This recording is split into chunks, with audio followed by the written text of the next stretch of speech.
maybe if you don't want to talk, you could just listen.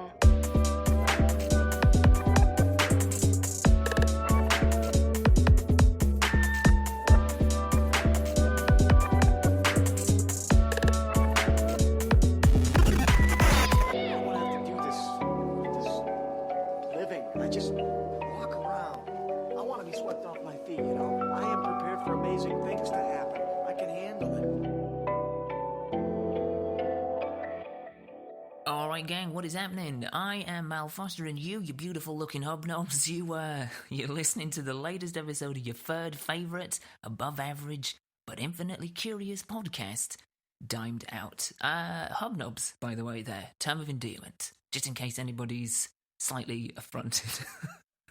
It's a term of endearment. It's basically me telling you that I like you. Speaking of like, I am going to go one step beyond here, and I'm going to say that you are not only going to like this episode, that's right, I'm being bold here. I'm going to put my brass nuggets on the table, and I'm going to say that you're going to love this episode, and you have absolutely every reason to, because it's flipping brilliant. This week's episode, Season 2, Episode 11, is, as you may have guessed, a guest week.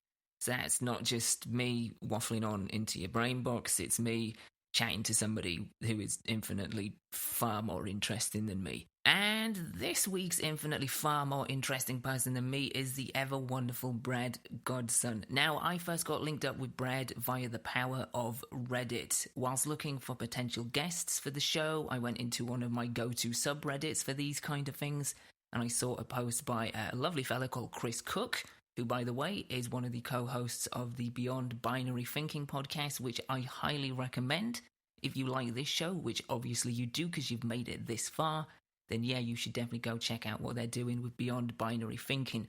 I will throw in a link in the show notes for this episode. Anyway, Chris threw up a post in that subreddit with the title, Blind D&D Player Looking to Share How Positive a Hobby It's Been to Pick Up. The body of the text, or the body of the post even, was, my friend is a blind D&D player who's joined our group. If anyone would like to have him on as a guest, he's very charming and self-deprecating and has a unique take on the world. Now, I saw that and I was like, that is a conversation I want to have. So I got in touch with Chris. We chatted for a little bit. He put me in touch with Brad. We chatted for a little bit. We sorted out a time and what have you. And yeah, we put it together, we got it going, and we had this wonderful conversation you're about to hear.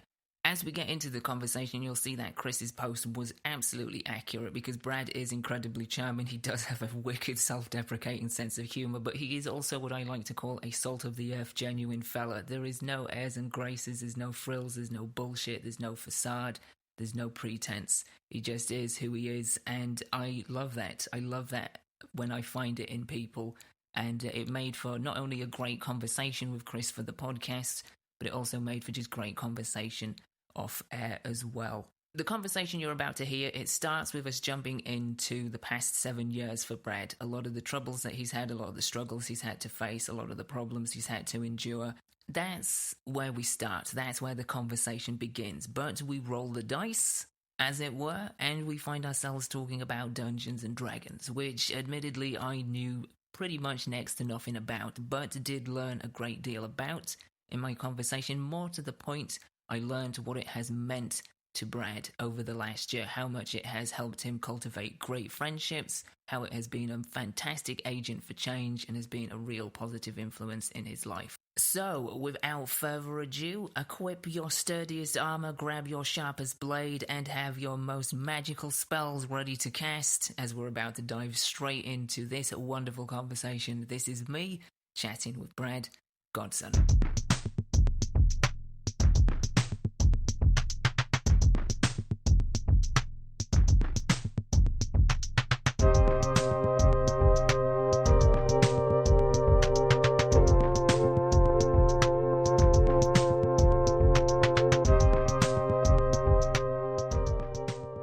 And then going blind, I've had to relearn a lot of social skills.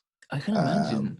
It's weird because you can't see what's going on. So, I mean, I hate saying what's happening, guys. Hello.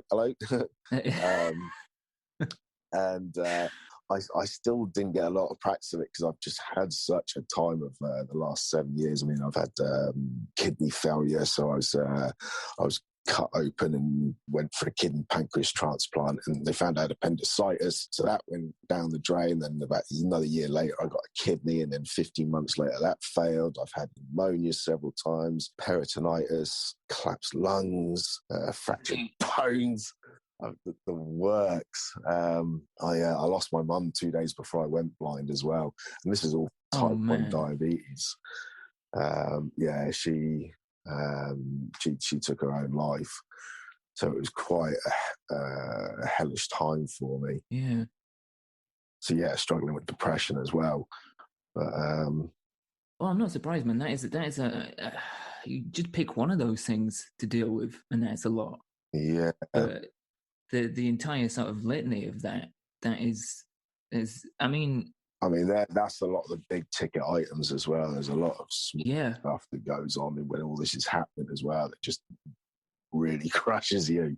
But coming along my D&D friends at the beginning of lockdown last year has just been incredible. They've really seen me through the lockdown, which is absolutely brilliant.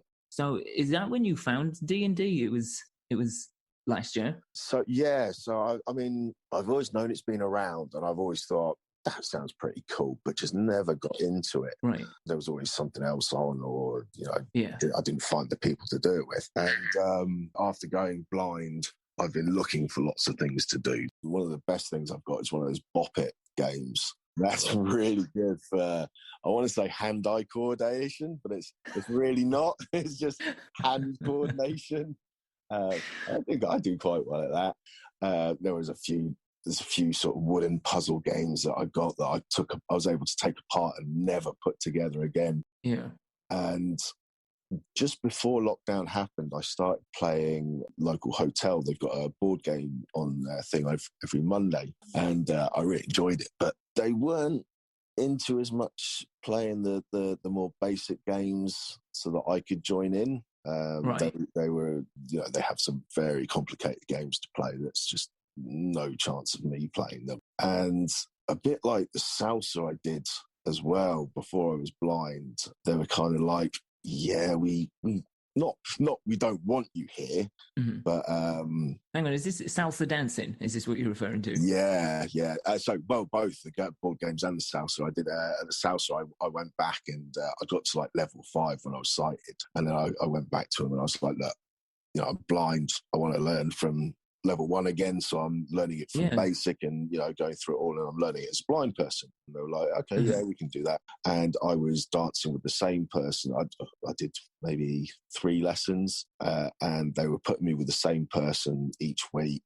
And then when I sort of said, when can I start dancing with the others and moving up a level, they were like, yeah, we can't let you do that.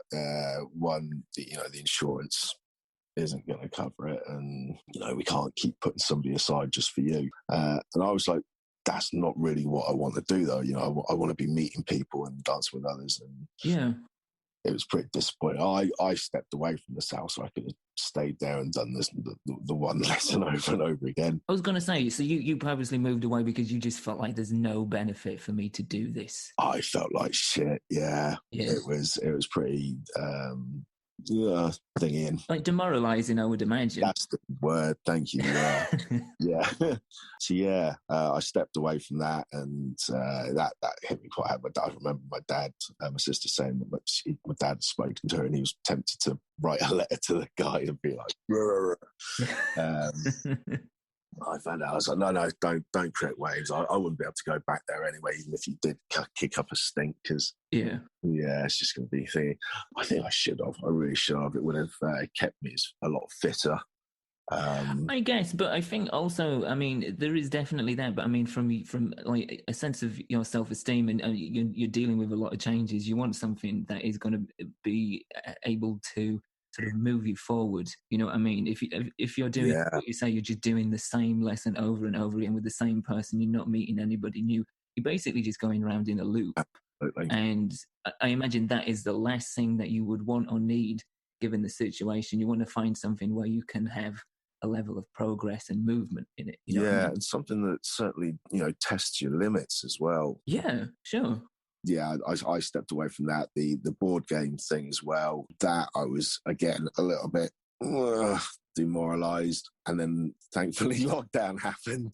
So I didn't have to go back because it was cancelled. And I was like, yeah, I need to find some Facebook groups for see if D&D, because I figure that's what I could probably do. There is a lot of paperwork done, but I'm sure there's some way I can get figured around that. I could drag my dad in on it, or my cousin. And so I put an ad out on the Facebook UK site saying, look, I'm blind. This is, what I want to do. I want to see if I can work a way around. Is there anybody that can help teach me the mechanics of the game and help me progress from there? And Chris got in touch and was like, yeah, I'm quite interested in this. This sounds quite good. And he hooked me up with his 2 groups that he had going, with a plan to amalgamate it into one group. And it's been brilliant from there on. Chris and the other guys as well, they'll help me out with my sheets. They've all got access to my character sheet. So that's the easy part for them, for them. And I can just say what I want to happen. And then, if need be, you roll the dice and see where it goes.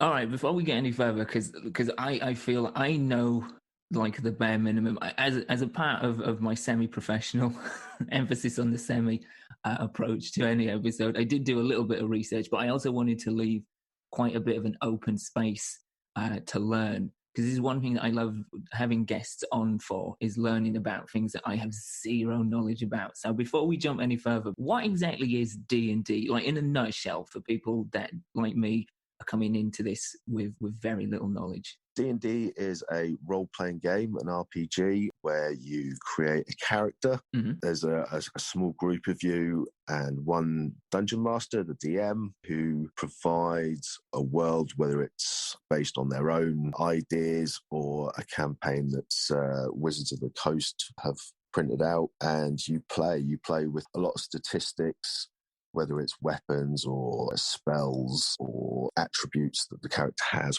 and dice rolls, using dice from flipping a coin all the way up to a 20-sided dice, or sometimes even 100-sided dice. Now you've got the ability for things like Google and Alexa to roll for you, and you see where the dice lands, and you go from there. You just really run the world however you want to. If you want to punch somebody in the face, you're more than welcome to. If you want to run away and fly away on a dragon, you can kind of do that as well, if you've got the abilities to do it. So the game really is kind of just only limited by your imagination and presuming the abilities of the characters that are within the game. Absolutely, yeah. That's exactly right. See, that seems pretty cool, because it kind of opens it up to, I would imagine, to become a different experience each time you play, but also gives you so many, as you say, options. Yeah, where you level up as well as you play along. You level up from fighting and from interacting, social skills as well. So your characters get bigger and better as you go on, or better, bigger and better, depending on if you're lawful evil or too chaotic good to lawful good. Is it all within like the fantasy realm, or is this something that you can expand into other territories? Yeah, absolutely. Homebrew is where you can just create your own sort of worlds, but there's Star Trek versions of it. I was going to say, because this seems like it would lend itself to a whole bunch of genres. Yeah. For even Firefly, I believe. Oh, wow. There's a version for that as well. But they all kind of really follow the same base platform. But just sort of tweak according to obviously what world they're exploring. A fireball in the D&D, the Dungeons and Dragons version, might be a phaser or a torpedo in the Trek version. So you change it a bit for flavour. See, that's pretty cool, because that does expand it outside. Because I, as I say, the very little knowledge that I had, it was just solely sort of pinned to the fantasy element. And I understand like that's the core of it, but it's pretty cool that it also sort of folds out into different genres and different worlds and fandoms and stuff. Yeah. I've only played the D&D version myself at the minute, but I think one of our players is looking to do a vampire sort of version soon. So that sounds quite fun. Yeah. One thing that I did find in my sort of very base research is like a summary of D&D being that there really is no winning in the game. That the main objective is basically to just simply hang out with friends and act like weirdos together. Absolutely, yeah. Before before lockdown happened, you'd normally get together. Obviously, there were some things about it that you could do as when you were in person. You could write notes and hand them to the DM. And it could say something like, I pick so-and-so's pocket, but I'm doing it as a stealth, so he'd make you roll the stealth roll, succeed. Then he can say, sort of on the quiet, yeah, you've stolen whatever item it was you were going for. And then when that other person goes to use that item, say in a dangerous situation, and it's suddenly not there, what could have helped them out of the situation, and they die. You can lose. And if your character dies, you create another one. But yeah, absolutely, you get together. Some would dress up as well. Yeah. Get into it. Now that it's moved online, it's a little harder to do stuff, but it still works. And like you say, it's hanging out and having fun. And through the lockdown, when I've been doing it pretty much every week. I think there's only been a couple of weekends that I haven't played with the guys that I've got to know. I've had a better social life than the last 7 years being blind, which is crazy. It's also an amazing thing, I imagine, and it's kind of giving you what you were looking for in other things, like, as you say, board game night and salsa. You're looking for that sort of social connection and sort of ability to move forward. I'm guessing you're getting more of that with D&D. Yeah, I'm getting better and better at the game. I'm still struggling with the role-playing aspect of it. I put all these accents together while I'm on my own, and I think, oh yeah, that's a really good Michael Caine impersonation. I'll have to use that in my next one, and it just totally goes out the window. So I want to get into this. This is connected with your character, right? Because from what I understand, you create your own character from scratch. Yep. And that involves like race, class, look, unique traits, and sort of different quirks and stuff. Yep. So there's all sorts, from elves to dwarves to humans. Then you got the half breeds as well, half human, half elf, half dragon, half human. And the class, you've got assassins, wizards, barbarians, warriors, tieflings, which are a kind of a devil sort of human hybrid. Somewhere back way in their line, they've got a bit of devil blood in them. I think that you're describing me there, Brad. I'm not entirely sure. It's exactly the one I went for. Yeah, it's that little bit of devilishness, have a little bit of fun, and then the skills, whether you want them to be a lockpick or if they can learn how to lockpick, or survival skills, things like that. Now, is this like when you create your character? Because I just really want to pick your brain about a whole bunch of stuff here, but this one in particular. When you create your character, is that you set with that character, or can you change it for each game? Or do some people just create a character and that's them? And obviously you can evolve it and adapt it, I guess, if you're leveling up and what have you. But is the general idea you create a character and that's you? Yeah, there are ways of changing. You can kill the character off if you speak to the DM, or you just let your character die off and remake one, and they'll join in somehow further on. As the other character's journey goes on, like they'll meet down the road at another tavern. Creating the backstory as well for the character kind of gets you a bit invested in the character. So you do get very invested, and you love your character, so you don't really want it to die off. I imagine you do get quite attached. Like once you've spent quite a bit of time, if you put a bit of time into the character and you've really grown them and you put some thought into it and you've customized it to be more sort of attached to you, I guess. And that's an interesting question. Do a lot of people create characters that are basically avatars of themselves, that are sort of representative of themselves? Or have you noticed, and you yourself, have you created a character that is completely different from who you think you are? Because I suppose it lends itself to that. You can either mirror who you are in real life, as they say, with an avatar, or you can become something completely different. Person maybe that you want to be, if you're if you're not sure of yourself, and you want to be somebody completely different that you're not. If you're a pacifist in life, and you do sometimes really just feel like punching somebody in the face, your character can go around being a barbarian that doesn't fit very much into things, and just sorts things with violence, and you can kind of see how things work out. What is your character? What character have you adopted? So I've got a couple. I started Chris's game with a tiefling called Bart, and I actually carried him on to a second game, Jesse's game. So I was playing the same character, just in different worlds. Mm-hmm. And they went down completely different tracks. One of them went evil and got killed by some Americans, which I'm still salty over. And Bart in Jesse's game lost his left arm. They're both blind as well, actually, these tieflings. They're paladin tieflings. So, a fighter of God, but with devil blood in them. So kind of a bit of yeah, definitely anti-hero vibe going on there. Yeah, they're both blind, which is, taking after me at the minute. Bart in Jesse's game has lost an arm, which is also something that happens to diabetic people. They can lose a limb, although he did get it back in the form of a fist that could fly off on a chain and punch things, grab things and stuff like that. And I've also got another character, Tarkless. She's a ranger elf, and I was told not to go for a ranger because that's who I was thinking of going for with Bart first time. Yeah. And Chris suggested against it. And for Toby's game, I thought, no, I'm going to give it a go, see what it's like. And for a while, it was kind of like, I'm not enjoying this. I really should have listened to Chris.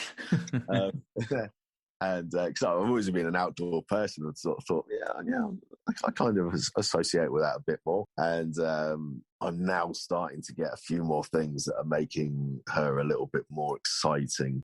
I suppose the good thing about when you build a base character, as if you say, if you're not too happy with it in its original carnation, you can change it. You can make things sort of fit and adapt, I guess. Yeah, absolutely. I've got to ask, Brad, is it purposeful that you've made that your characters are both blind? Is that a purposeful thing that you've done to sort of represent yourself and throw yourself in?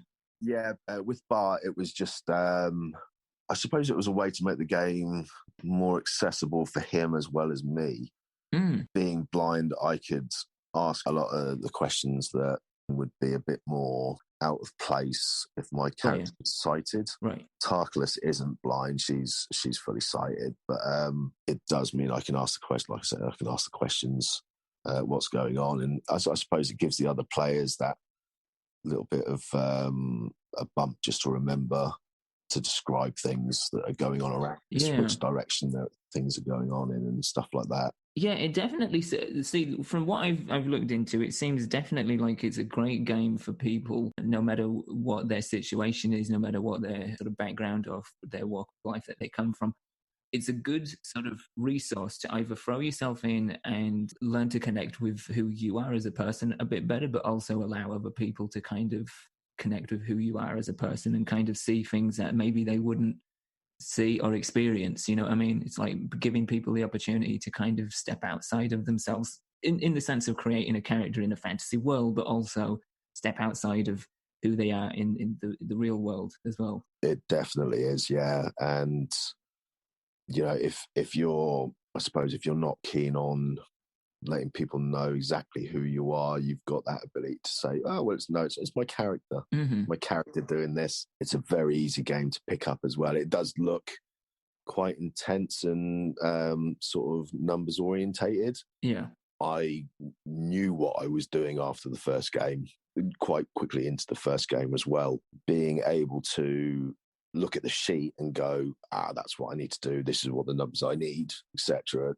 Obviously, it's a bit harder for me, but somebody that's sighted and having the DM's going to know pretty much what they're doing anyway, what to look for, what the character needs to look for, so they can say, it's here. Look at this number. Look at where it says this. Look on page 1 of this, and 3/4 down the sheet. A lot of it is done on apps now as well. So clicking buttons just makes it very easy, and it adds up a lot of the dice rolls for you as well. Puts on the modifiers for weapons or strength checks, wisdoms checks, and things like that. Essentially, technology has definitely made the accessibility of the game easier for you, I'm guessing. Yeah, absolutely. I don't use. I haven't tried using the D&D Beyond or any of the apps. I've had to utilize my friends to make my characters and things like that. they've given me links to pages of and stuff to look up what sort of spells I can use, what characters are there available and stuff. It's a right ball ache though, being blind. I was going to say that has that kind of given you a sense of trust that maybe you didn't have before? I don't know. Perhaps the fact that obviously there's a real frustration in the fact that you're having to rely on people to help you through certain parts of the game, but at the same time, I imagine that there is also a sense of trust being built. Yeah, it's one of those games that it can be abused. Yeah. But I think it rarely is. It's one of those things. I mean, we play for about 4 hours each time. When people used to meet in person, they'd sometimes play for 8 hours. It'd be hard to get everybody together for one every week. So, once a month they'd get together and they'd play a big all-dayer. So you don't really want to screw it up for others, or the trust issues I've got with the game, and it's a really massive trust issue. It's with Google. Like Google rolls all my dice, and I swear to God, it rolls 4s and 5s, and I'm just like, oh, come on, where's the big numbers? Where's the high number? I'm proper sure it's not rolling fairly. So this is just to kind of clarify. So with the rolling of the dice, it's a case of probability, or it's like the lower numbers, it's less likely to happen what you've requested or what you've put in as your action, and then obviously the higher numbers give you the more chance of that's definitely happened. Yeah. So the dice you roll the most is a 20-sided dice. People's AC, their armor class, is usually around the 10 to 20 sort of mark. Yeah, and natural one's really bad. Natural 20 is really good. Your modifiers will then take it up to 30, 40, whatever your modifiers are. And then you've got the 8-sided dice, the 6, the 10, and 12s to maybe roll for your weapons and your spells, spell attacks, the damage that's rolled. So you roll to see if you can hit them first, and then if you hit above their armor class, you then get to roll for damage of whatever weapon you're using or spell. So yeah, it is a probability game. You try not to. I think it was Chris who was saying you try not to worry too much about the dice. And have fun. Well, yeah, I guess you can't, because it's it's not in your hands. It's in the chance of fate or Google's prejudice. Yeah, that's it. I guess. And with D&D Beyond as well, I think they're actually starting to put dice rolls in so that everybody can see them, so there's no cheating on the dice rolls now as well. I rolled my dice. It was a 20. Yeah, sure it was. 20. and this one's a 20 as well. Yeah.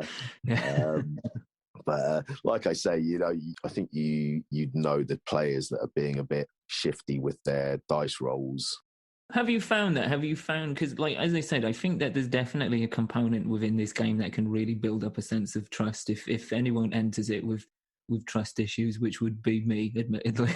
I'd be just second guessing everybody around me at all times. But I think it would help me, not to recommend it as a sense of therapy for myself for that, but maybe, who knows.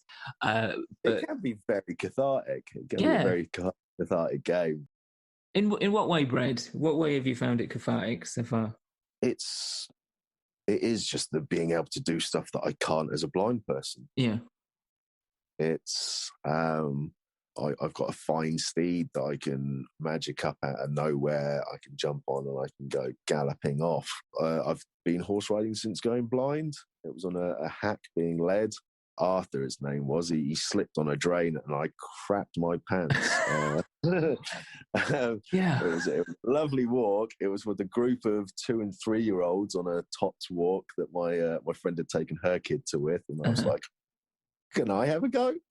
And the stable manager was like, yeah, I don't see why not. We'll put you on a cart horse. He was a big horse, and I'd been horse riding before when I was younger. So it was nice to get out, but it was nothing like what I used to do. Yeah. I did an indoor skydive since going blind. I've driven, so I've done a few things, but it doesn't compare to being sighted. So having the ability to do stuff without any restraints, or not too many constraints put on me, is really nice. It's not the real thing, but it's, like I say, it's a good mental health Oh, Yeah, I can see that because you do have like this limitless potential in the game, yeah, which is the complete opposite to the limitations you've obviously faced since losing your sight. So yeah, I can definitely see how that would be a great sort of enhancer for mental health. yeah. And like I say, the social aspect of it as well, having a regular meetup of a group of friends every week is fantastic. It's the last 7 years. I mean, when lockdown happened, I started making a joke. I feel like I've been prepping for this for the last 7 years. I wasn't getting out much. I was spending a lot of time in hospital, whether from transplants or whatever sickness or infection I'd got. In the meantime, I stayed quiet about a lot of my problems, my health issues. My friends knew what was going on, but when I was sighted, I went and saw a lot of my friends. I did a lot of the traveling to see them, Yeah.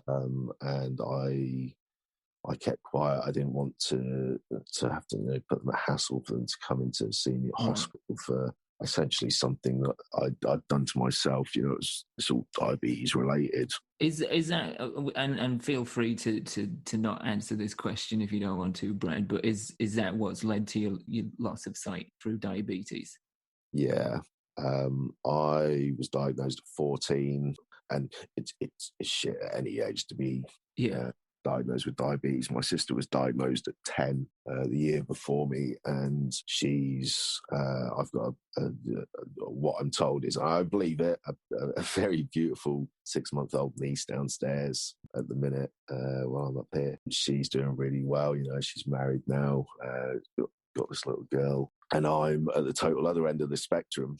Blind, transplants, things like that. I've got a lot of nerve damage in my feet, so walking's quite difficult now as well. Mhm. The doctor was actually quite surprised at how many toes I actually had left when he was checking my feet the other week. He was saying, you got more toes than I expected, because my diabetes was so poorly taken care of. Foot amputation is usually one of the first things that happens. Mm-hmm. Yeah, it was 7 years ago. Lost my sight, and it was almost at the exact same time. Kidney failure. 6 months after going blind, so it was kind of one thing on top of the other. Yeah, so that's what I said, wasn't it? The 7 years have it's been pretty lonely. I've stayed, tucked up in my room most of the time if I've been home or. Whatnot. I mean, I was having to travel up to Oxford as well for a lot of the doctor's appointments, because that's where the transplant team is. Yeah. So asking my friends in Maidenhead to come up 60 odd miles as well. But for a lot of people that don't drive, it was pretty lonely. Well, I mean, I can't, because I've no experience of what you've been through, but I can perceive that you'd be in two minds. Presumably, you want the connection, you want the help of people that are around you, but at the same time, I suppose your independence is still there. You know what I mean? And you're still kind of trying to cling on to that, and you don't want to. I mean, I'm just like trying to frame it from my perspective. Is I would have an issue asking people to do stuff because I would feel like I'm putting them out, even though you're not. Yeah. I've got a lot of friends spread over the country, from Shrewsbury to Wales to Gloucester. So it's normally give and take. When you see friends, you go and see them. They come see Sure. you the next time, Yeah. and it just feels like it's always going to be my friends coming to see me. Putting them out of their way to come see me. I get told by my sister, by my friends, that it won't feel like that if they're really your friends. Yeah, and that's true. I would sort of cement that as well. Yeah, I've lost contact with a few that I was sure I wouldn't, and Yeah. I've met some amazing people through Blind Club, through Sports Able down the road, that have been fantastic. So yeah, it's really hit and miss, as what you think and Yeah, I suppose it does reshape your perspective of everything that you've kind of thought you've known, as you say, but also I suppose it opens up doors to things that you didn't know, and I guess that's where D&D falls into. Yeah, the core group that I've got: Jesse, Chris, Toby, Stefano, and Luke.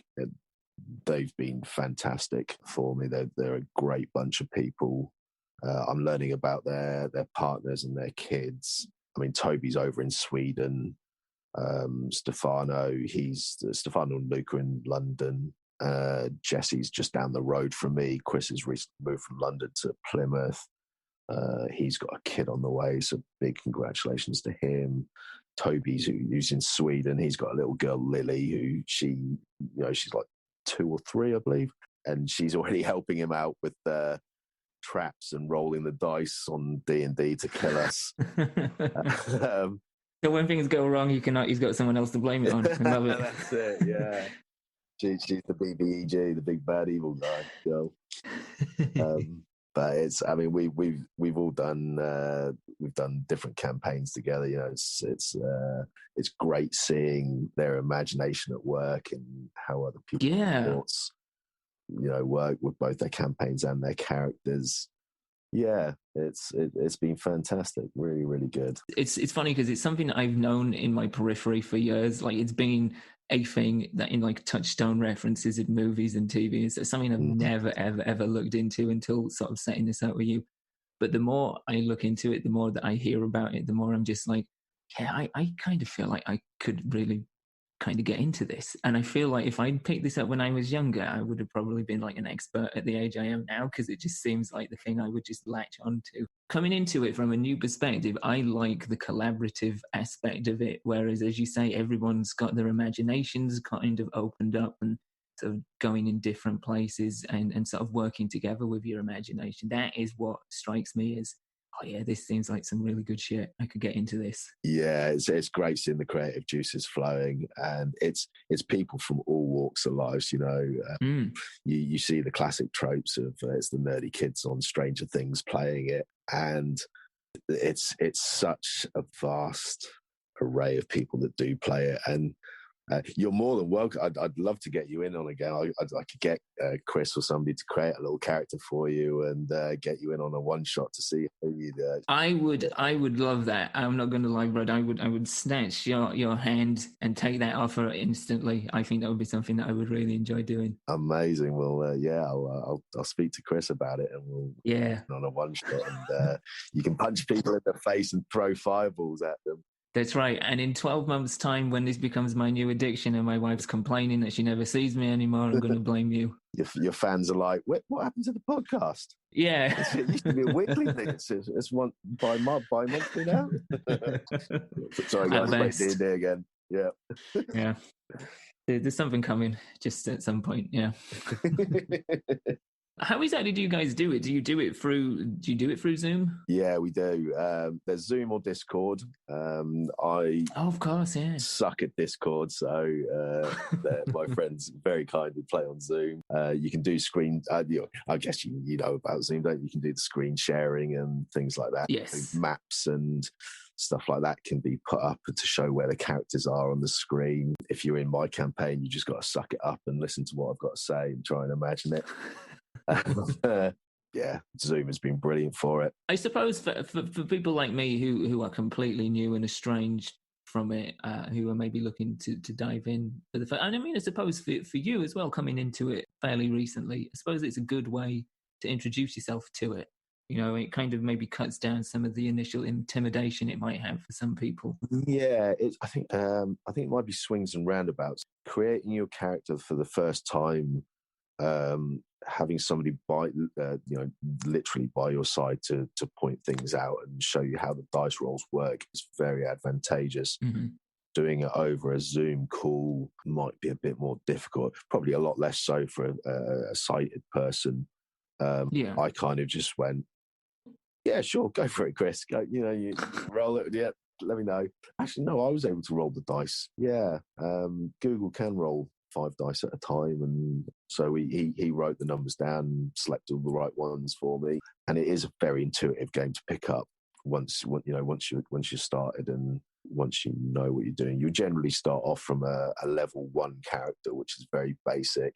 You know, you're struggling to kill rats and not get engulfed by them, because it's certain levels that you actually get the cool stuff. You know, level 1 and level 2 quite basic. Level 3 you get some more cool stuff, you know, so on. So it builds you into the game as well. You know, it doesn't just lump you with a load of stuff that you'll forget really quickly. And see, that I think that is good. And I think the fact that you said earlier that you were kind of to grips with it after your first game is pretty comforting for a lot of people that have maybe looked at jumping into this, but have been sort of, as they say, intimidated by the idea that, oh, I'm going to be totally overwhelmed. There's so much to learn. There's so much I don't understand. But to sort of build yourself up like that, I think is a really good sort of laddered tier system to throwing yourself into something new. Yeah, there's for if you're all first timers, including the DM, you can get books that will walk you through the game. So it will put the bad guys in place for you. It will give you the treasures. It will give you the encounters that you've got to, you know, the impressions you've got to try and pull off. Hang on. Impressions you've got to try and what? Is this pull off? You know, please explain. So you generally a very classical archetype is you meet in a tavern. There's a dark stranger sat in the corner that sort of sends a serving wench over to bring you over and offer you a job. So you got to pretend to be this guy that's lost an artifact or something, and you know, offer some reward for these guys to go and find it. So there is a definite role-playing aspect to the game. You don't have to do it, but you should definitely be bullied into doing it. I think, if you're going to do it, throw yourself in. Yeah, absolutely.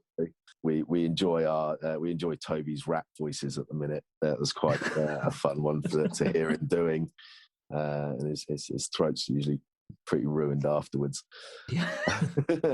So it can get you and if you're a parent with younger kids, you know, 10 or so, there's a Knights of the Dining Table, I think it's called, which is a very much more kid-friendly version, less blood and guts, and not less blood and guts, less scary stuff going on. See, I can see this actually being a really good tool for kids of about that age. You know, talking about some of the things we've touched upon, the idea of communication and building sort of trustworthy connections with people, and just sort of throwing who you are and using your imagination and collaborating. Yeah, there's a lot of tools in there, I think, for kids of that age to be a benefit.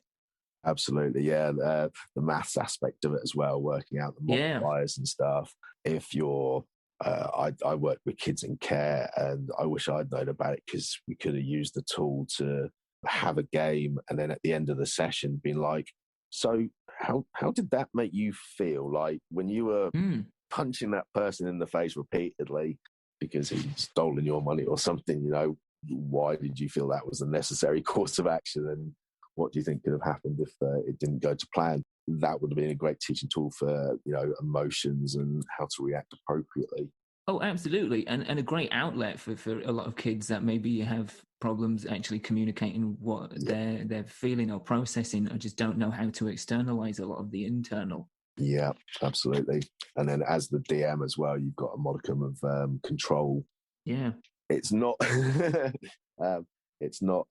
encouraged, but, you know, working the dice to your favor or to the to somebody's disfavor isn't encouraged, but it can be done as well. So, you know, if you have got somebody that's very much punchy, they can do it, and you can say, well, actually that didn't hit, and now it's his turn to hit you, and you know, you're barely holding on to life. I mean, I worked with kids with a lot of anger issues, so, you know, the last thing we want them doing was starting to fight in the middle of town with some random stranger.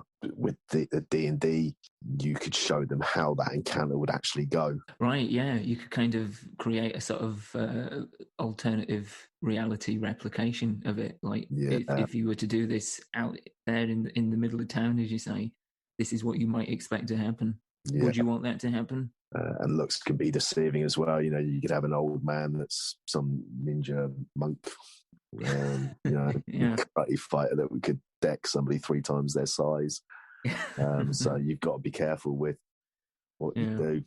So yeah, it's scope as a learning tool is also, is limitless as well, and it's just great fun, really is. The last thing I really want to ask, I suppose, is do you think like throwing yourself into D&D has kind of helped you come to terms better with how the world is for you now? Oh wow. Or is that still like a learning? I mean, I suppose it'll always be a learning curve to some degree, but do you feel like it's made, I don't know, things easier for you? It gives me something to keep going for. Yeah. It's I really can't stress how much these guys have helped me. And Chris getting in touch with me is one of those things I will be truly grateful for the rest of my life. I can see our friendship, all of our friendship, just going on for years. That's a wonderful thing, man. Absolutely.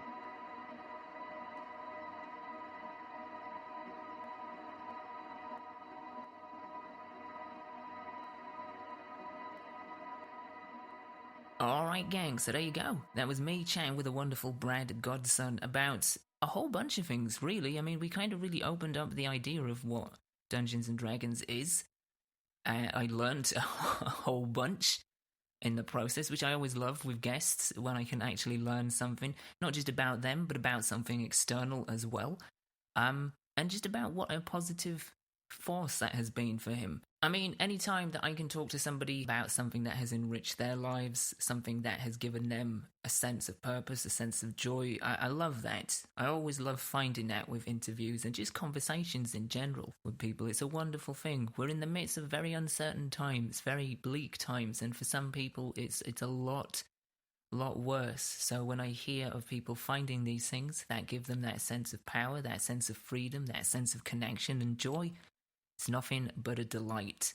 It's nothing but a good thing to hear that. So to address the thing that some of you may be thinking at this moment, because we touched upon it in the conversation with Brad about me playing D&D, about me jumping into a game, about me trying it for the first time. Some of you may be here at this point thinking, well, did you do it?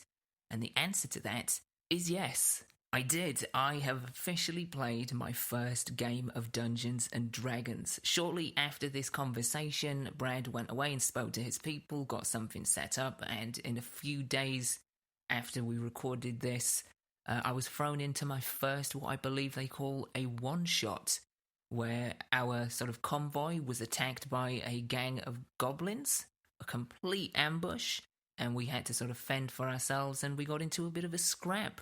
I say we, it was me, it was Brad, Chris, who originally put the Reddit post up there for me to read and then get connected to Brad. There was Jesse, who I believe was running the game, he was DM, and we had Toby as well. Just a whole bunch of really nice guys who are extremely warm and welcoming and just fun to hang out with. And yeah, that really is the appeal, I feel. You know, there is, it seems to me, no winning or losing. Yeah, there's obviously strategy and you want to advance, you want to sort of do well, but you are primarily there to just hang out with like-minded people who, as I say, were very warm and very welcoming, especially from a noob standpoint. Somebody coming into this with little to no idea what the hell I was doing, there is an intimidation factor, especially when you have so many different parts to it. But they made it really accessible, and more to the point, they made it really enjoyable. They even went to the point of making me a character of my own. Yeah, so now I officially have a D&D character. Yeah, I do, that's right. His name is Handel Barstache. Yeah, first name Handel, surname Barstache, and he does in fact have a handlebar mustache. He's a level 5 human fighter and a variant, I think. Not entirely sure, I need to get to know this guy a little bit better. But yeah, he's a little bit of a rogue, he's a bit of a rapscallion, some may say a bit of a renegade. He is from a mercenary group who was basically wiped out by a giant monster. He doesn't really remember much. In fact, as I was getting into the character, one of the traits was that his short-term memory is terrible. And that actually helped, because when I didn't know what I was doing, when I wasn't sure of what was happening, when I forgot parts of my backstory, I just blamed it on Handel's memory problems. It's a brilliant tool, it's a brilliant device for somebody that is completely new to this. What else can I tell you about Handel? He's pretty nifty in a fight. He's not bad with his fists. He's alright with a sword. Absolutely terrible with a crossbow, though. Anytime and every time I tried to use that thing, I kept getting low numbers. So, maybe a little bit more practice with the old crossbow is definitely needed for Handel. In short, I'm not gonna lie, I had such a fun time playing. It was 3 hours that just zipped by, partly because I'm learning something new, I'm having to think, I'm having to be creative, I'm having to think of things for my character, not only just learn what I can do and what I should do in terms of tactics and strategy, but what my character is, who he is. What I learned in that process, by the way, is that he not only likes to harvest the ears of creatures like goblins and basically anything he can get his hands on, but he also likes to steal the shoes off dead people. Don't ask. It just kind of happened, and I ran with it. And that's the fun of it is how much you put into it is how much you'll get out of it, I think. And 3 hours just zip by because I'm learning, I'm thinking, I'm being creative, and more importantly, I'm having fun with nice, kind, funny, warm, welcoming people. I can see myself falling further down this rabbit hole. To what extent, I don't know yet, but I definitely do want to jump back in for some more at some point. I've already started drafting a second character. I'm not even kidding. It's a Goliath. His name is Ilum. He's named after the ice planet in which kyber crystals are farmed for lightsabers. And I'm already beginning to work on his backstory and characteristics. He's a little bit aloof. He's a little bit distant. He's used to cold climates and he's used to cold social climates. But, don't judge him. He's maybe harboring some deep, dark torment. He's maybe been through some stuff. He's maybe seen some shit that you just don't understand. I don't understand. I don't know where it's going. But I'm kind of having fun putting this thing together. Whether or not I'll use it, I don't know. But it's cool. It's cool to kind of just throw yourself in and get creative. I do want to jump into this a little bit further. I want to see where we go with this. And as I do, I will keep you up to date. But yeah, I'm in now. I'm in. Alright, outside of Dungeons & Dragons, let's take a quick look at what you can expect for next week's episode. It's another guest week episode, and next week's infinitely more fascinating person than me, is the wonderful Kayla Spears. Kayla has, and I want you guys to check this out, especially if you've got kids. Kayla has a YouTube channel called Storytime with Kayla, and the with is a W with a /. Links will be put out on social media and on the website this week. And she is just a wonderful, wonderful, charming person with so much energy, so much enthusiasm, and such a good motive for doing what she's doing. She's reading children's books, but they are not just run-of-the-mill children's books. They are children's books that have important messages about self-acceptance, self-love, appreciation, nourishment, societal issues, breaking complicated things down so kids can understand. Just real important books, real important work. And it was an absolute pleasure talking to her, and I cannot wait to share that episode with you guys next week. The easiest way to get that episode, hassle-free, delivered straight to a device of your choosing without you having to lift a finger, is also the best way to support what we're doing here on Dimed Out, and that is simply to subscribe. We are available via your favourite podcast platform, so if you haven't already, just hit subscribe. It helps us out tremendously, and as I say, it gives you the next episode and every episode after without you having to lift a finger. It also makes our entire archive available for you, including last week's episode, Season 2, Episode 10, where I threw myself into everywhere at the end of time, which for those of you who have not encountered this, it is a 6.5-hour magnum opus of dark ambient music from Leland Kirby, aka The Caretaker, which is a audible representation / simulation of dementia. Yeah, it's a lot. It's heavy, it's dense, it's not for everybody, but it is something I wanted to listen to, it's something I wanted to experience, and that is the key word here, experience, and that's what last week's episode was about. So if you haven't checked that out, and you feel like it's something you would be interested in, then you can find that in our archive and in our feed if you subscribe as well. There is, of course, the additional option, which I do like to float out with the caveat that it is a option. It is completely optional. Main show will always and forever be free, but we do have a Patreon account, which you can find at patreon.com/dimedown. We've got one single tier, and you can go check out all the goodies and whatnot that you get over there. As I say, patreon.com/dimedout if you want to take a look at what you can get extra and help us a little bit extra in the process. And on that note, that's pretty much it for this week. As always, thank you for listening. Look after yourselves, look after each other, and until next week when we're chatting with the wonderful Kayla Spears, keep it dimed out.